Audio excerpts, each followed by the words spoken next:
when I started at Google, one of our investors, a friend, told me once, and he said, you need a coach. This is my first year at Google. This is 20 years ago.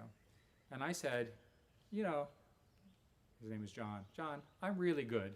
I don't need a coach. A typical Eric, arrogant term. Now, you guys are all used to having coaches, but I'd been a CEO for a long time, and I wasn't a kid. And I thought my friend was wrong, so I just said no.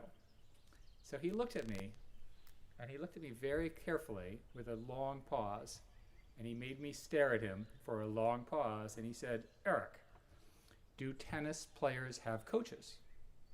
And I said, well, of course, that's a different situation. Every star needs a coach. And he got me. Using logic, he had tricked me, if you will, to see that my arrogance was wrong, that I needed a coach. And that coach turned out to be one of the most important people in Silicon Valley, Bill Campbell.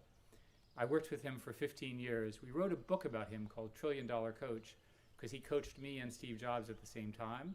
And his coaching was the most valuable coaching in the world by market value, if you look at the two corporations.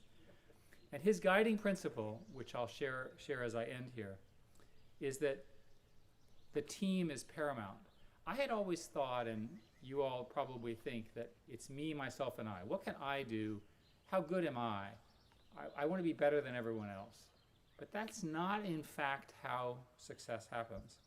Whatever the challenge is, work with your team and then work the problem.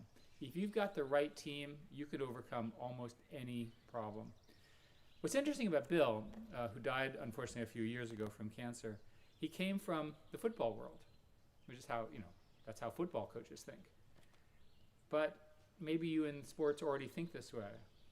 But he was magical in getting people to assemble the teams to solve big problems.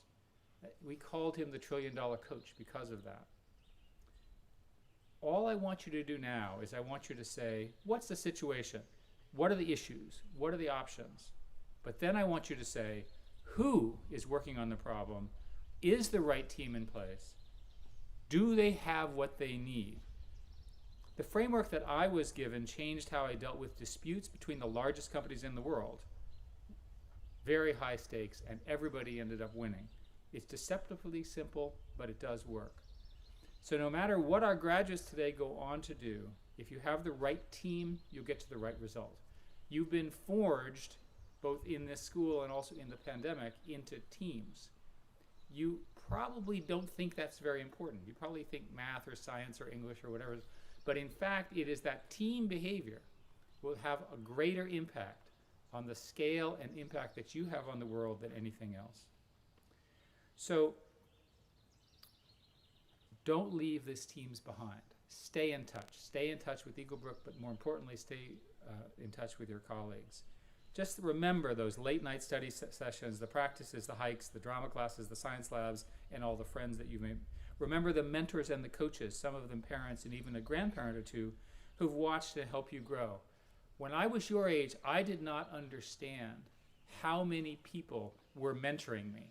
I did not understand that this person and that person, their job was to get me to the next level. You are surrounded by them here. Look at them.